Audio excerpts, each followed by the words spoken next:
Hello,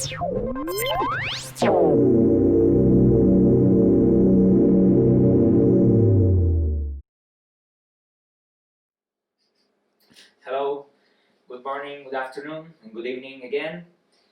Today we are going to speak about building systems. And there's a lesson, I posted a lesson on heat pumps, and today we're going to explain the other system to heat up spaces, or we're talking about heating systems today. With heat pumps we can work with heat, or with the heating mode, or the cooling mode, but with the systems we're going to explain today, we can only heat up spaces. They are heating systems. We cannot use these kind of systems to cool down buildings. Okay, but those systems today, they are mainstream, and 90% of especially single-family houses, they have the systems we are going to explain today. We can have heat pumps in single-family houses, but usually we have heat pumps for cooling, and we have these kind of boilers for heating. Okay. But before, let me introduce this concept, the passive house standards. I don't know if you have heard of passive house. It's something that it's becoming more and more important, especially in this area of the United States, in the Northeast. It comes from Germany, or the concept comes from Germany, the passive house standard.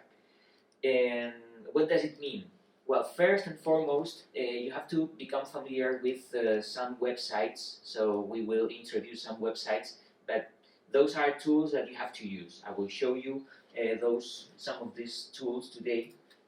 Okay, so if we click on this website, this is Passive House Institute of the United States.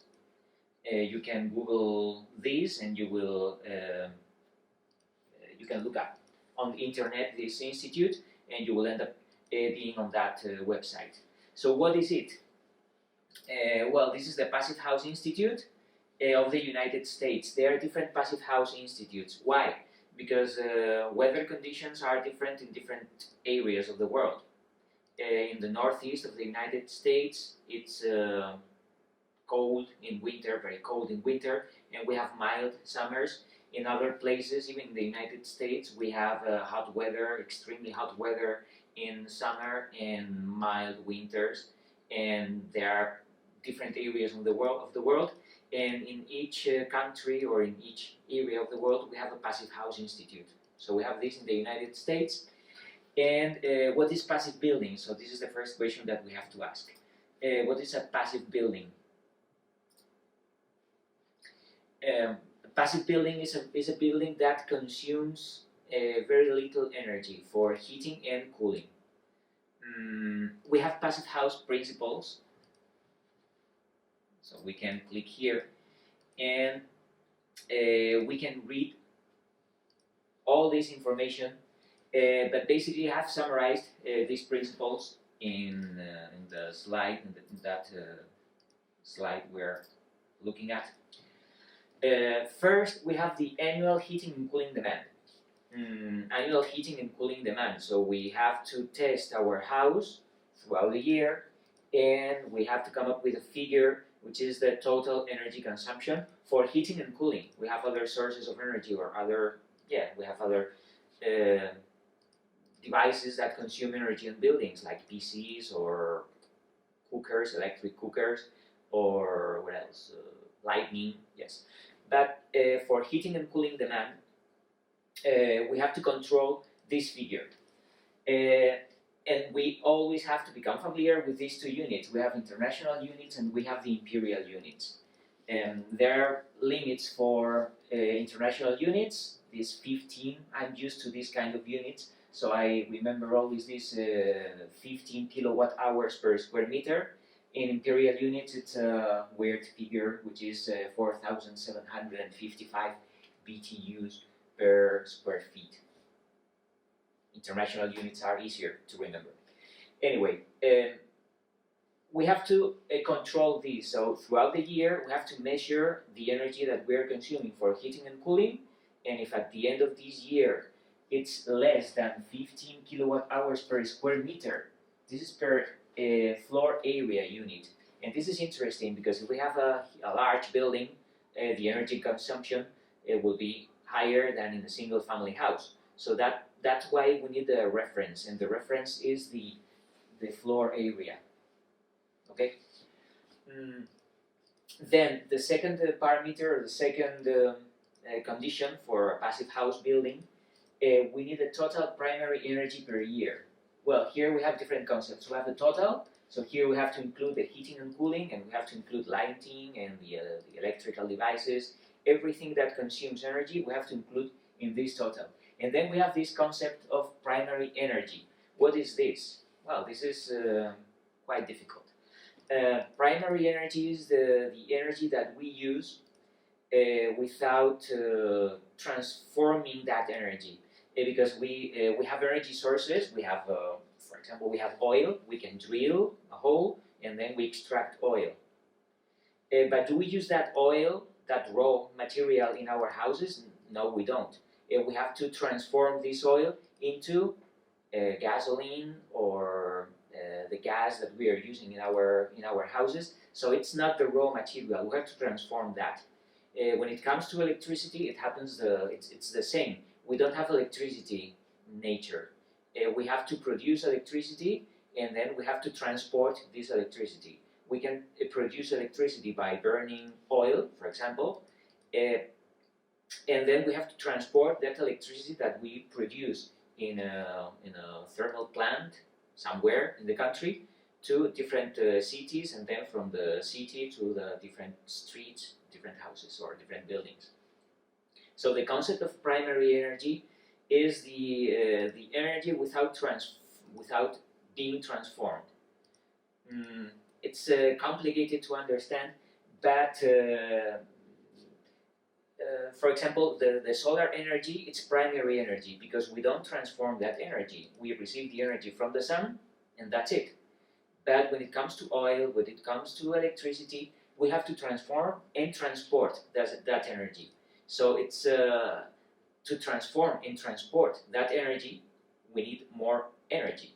Okay, so we have to multiply the energy that we are consuming in our houses by a factor, and then we have the concept of the primary energy. It sounds confusing, and I think it is confusing, but we will explain it later, or we will explain it every lesson.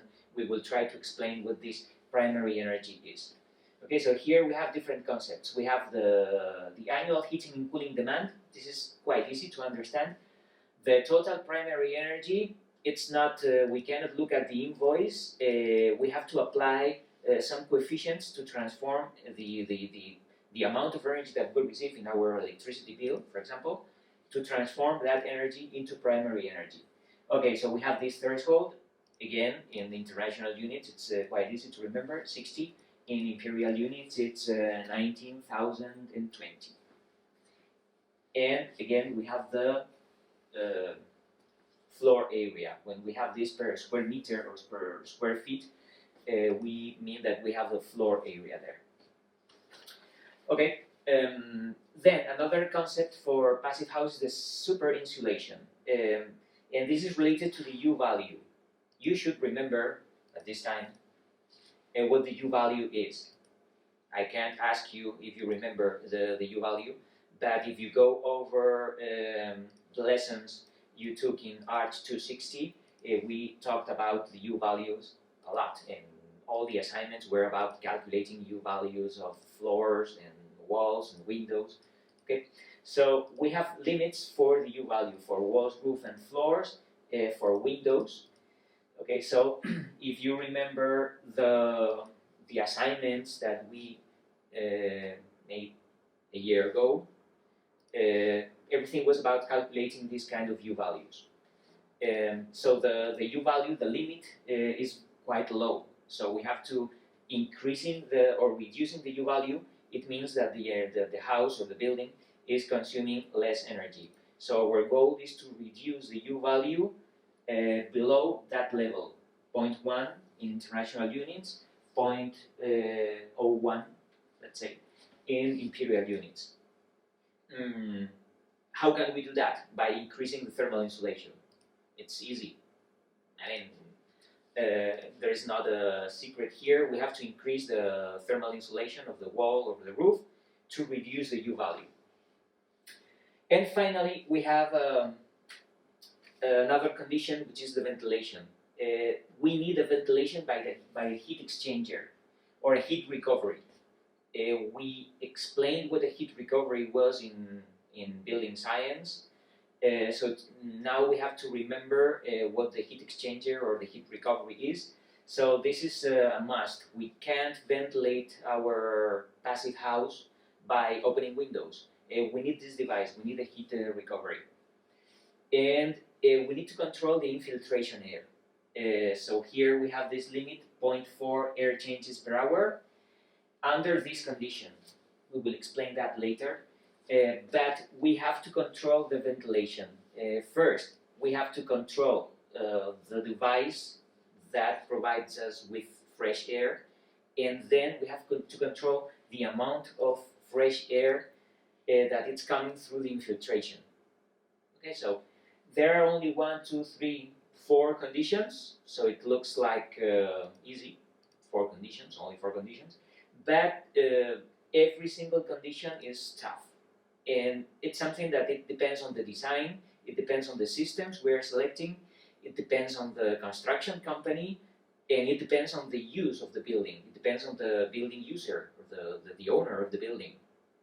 If the owner doesn't take into account all these concepts, we will end up having a building with a good design, with good mechanical systems, but it doesn't work as a passive house. We will talk about this later. But today I'm going to explain heating systems. So in cold countries, and we are living in a cold country, northeast of the United States, it's quite cold in winter. The most important things for comfort is a heating system, is a good heating system. Where do these systems come from? Well, I have found the first example of a heating system. I can find it in the ancient Rome. In Rome, where with gladiators and Caesars and all that stuff, 2,000 years ago, or even, let's say 2,000 years ago, they had this kind of heating system, because at the beginning of the mankind, so people discovered fire, and you build a fire, and you can be close to the fire, and you heat up. But this is not a heating system. The heating system is to integrate this into a building structure, and this is what Romans did. So they had this element. It was like a huge fireplace. They burned a lot of wood, especially wood, or maybe coal, in this fireplace, and then they had these cavities under the floor level, and the hot air went through these cavities, and then there were cracks between the floor tiles, so the hot air tends to go up, and that was the heating system. It was quite good, especially 2,000 years ago, because you had the heat source, like the boiler, let's say the boiler, and then there was a distribution system. So that was a heating system. Where can we find this? We can find this in Pompeii, in Italy. Where is Pompeii? Good question.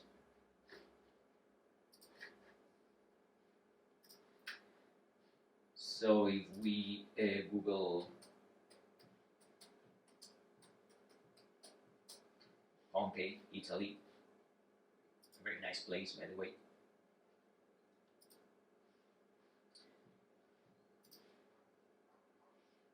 Okay, here we go. This is Pompeii. It's close to Naples in Italy. Okay, so we can see that this is Rome, Naples, it's here. And, well, these pictures we are looking at are taken from Pompeii. You know the history of Pompeii.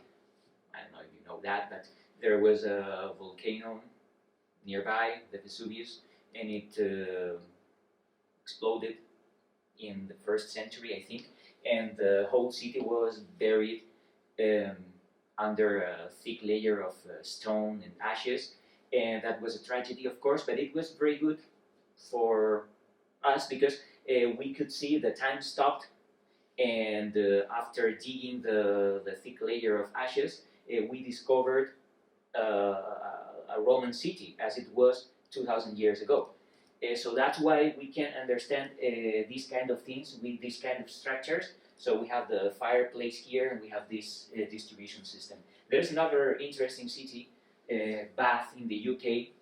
It is another Roman city, so we can see where Bath is. Okay, this is Italy, this is Pompeii, and Bath, it's in the United Kingdom here.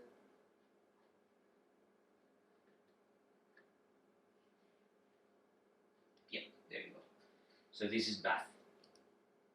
Very interesting place. And Bath was founded by Romans. Okay, so look at this. Rome is here, and they conquered France, or Julius Caesar conquered the Gaul, and then he decided that he wanted to conquer Britain and all that stuff. Anyway, we have an example of a Roman city in Naples here down south, and we have an example of another Roman city here in this island. And I want to bring this example because in Bath we have another heating system. They have a spring, they had a hot spring there, but they figured out how to move the hot water from one place to different places of the building. Okay, so they didn't heat up water because they found a hot spring in that area, but they figured out how to move this and how to create different pumps at different temperatures. So this is another example of a heating system. Here they used the air, they heated up air, and then they distributed the air. But here they managed to distribute hot water throughout the building. The Romans were amazing. They invented a lot of things, and you will learn more about Romans and Roman architecture in history lessons. But now we are going to explain how to design a heating system nowadays. Now, of course, we have to learn from others, from Romans especially, what they did 2,000 years ago with fewer resources. But we have to understand how to design a heating system nowadays with all the technology that we have available. And this is the basic schematics of a heating system. This is another key word for this course, schematics. Schematics, it's something abstract, so this is not a building. We have different devices, and those devices are connected by lines and arrows. So this is what the schematics is. So we will learn how to prepare these kind of things. First, we have to decide what kind of heating and cooling systems we have. Then we have to select the different devices. Then we have to place the devices. Usually those boilers are on the basement. And we have to connect the boiler to the element we are in contact with. It can be a radiator, it can be a radiant floor, whatever. But we have to connect things.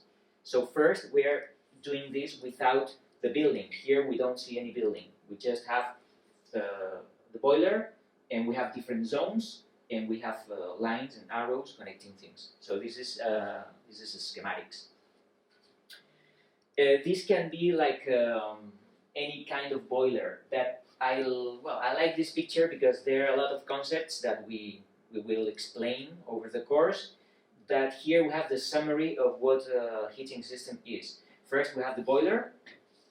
The boiler burns something, a fuel. It can be wood, coal, gas, gasoline, whatever. We burn something, and we generate gases or smoke, and we have to get rid of it. So we need a chimney.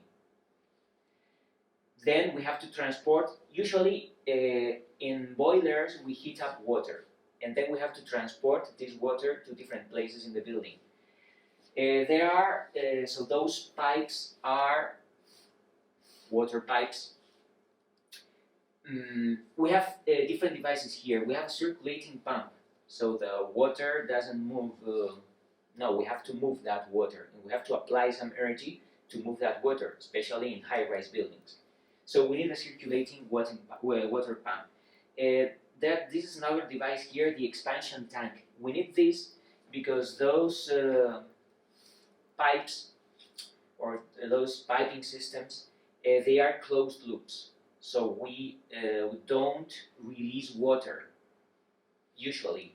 So we have a radiator, we have a radiant floor, so we move the water, we release heat, and then we return the water to the boiler, we heat up the water again, and we have this cycle. But this is a closed loop. When we heat up water, what happens? The water expands. So if the water expands, it can end up damaging the piping system. So that's why we need an expansion tank. So if the water expands too much, so we have this expansion tank, and some of the volume of this hot water is released in this expansion tank. Okay, so this is very important. From the architectural or the design point of view, it doesn't matter because it's just another. It's like a small tank we have close to the boiler. This is more for mechanical engineers, but we have to understand that we need this in our mechanical room. And what else do we have? We have a lot of things. We have a lot of devices. We have valves, a lot of pipes. We have different kind of valves and fittings for the piping system. We will study piping systems and we will design this kind of pipes. Not today, but probably in October, we will be designing piping systems. But first, we need to understand that we have a boiler. The boiler heats up water, and then we have to distribute this water throughout the building. But again, if we are, our goal is to design passive house or very efficient buildings. The energy that we are consuming in our building has to be very, very low. And how can we do that? Of course, designing the house or architectural design, it's important, but selecting the right devices or the right boilers or the right systems, it's almost as important as a good design. So we are going to explain only efficient ways to create or to design heating systems. There are other systems, or there are other ways, or there are other kind of boilers that you can find in your house, but we are going to explain only, in my humble opinion, all these systems that are the best or the most efficient ones. On the first part of the lesson, we have seen or we have introduced heating systems. On the second part of the lesson, we are going to explain 3 different energy generators. The first one would be the gas boilers, the second one would be the pellets boilers, and finally we will explain solar collectors for heat up water. So I invite you to watch the second part of this lesson. Bye.